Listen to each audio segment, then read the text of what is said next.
তাহলে আপনি ঔষধ কিনবেন ভাইজান, মোবাইলে ধারণ করা লাগবে না। এই যে আমার এখান থেকে কার্ড নেন, আমার হাকিম সাহেবের এখান থেকে কার্ড নেন, এখানে লাইসেন্স নাম্বারে সার্চ দেন, এই দেখেন আপনি সার্চ দিলে বুঝতে পারবেন যে আমার ঔষধের, এই দেখেন আমার হাকিম সাহেবের পরিচয় সমস্ত কিছু।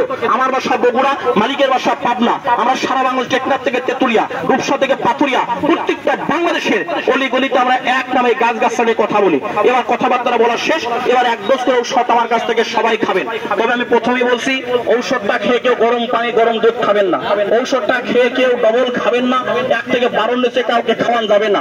তবে একটা কথার জবাব দেবেন কি, আমি ঔষধটা সবাইকে খাওয়াবো, খাওয়ানোর আগে এই ঔষধটা আমি 1 ডোজ না খাবো। বলবেন কেন খাবেন?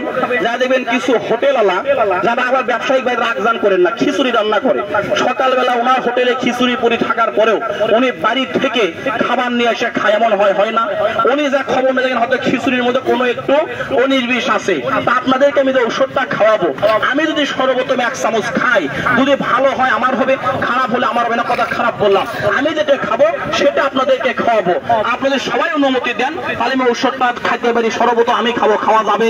কথা বুঝতে পারছি? বিবেক সবচেয়ে বড় আদালত, এই জন্যই কথাটা চেয়ে নিলাম। এবার সবাইকে 1 মিনিট অপেক্ষা করতে বললাম, আমি একবার ঔষধটা সবাইকে খাওয়াবো।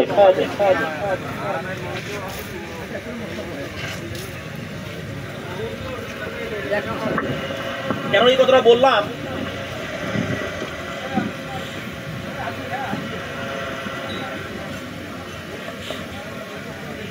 আগে খাইলি রে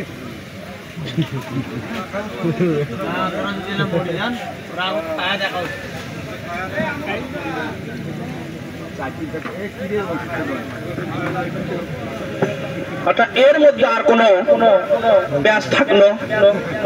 বিবেক সবচেয়ে বড় আদালত, আমি কথাটা ফিনিশিং আপনাকে বুঝালাম, এই জন্য আমি আগে খেলাম। এবার আসুন, বলতে পারেন দাদু ভাই খালাম দালাম চলে গেলাম, ঔষধটা আমরা খাবো, 3 দিন খালে কি একবারে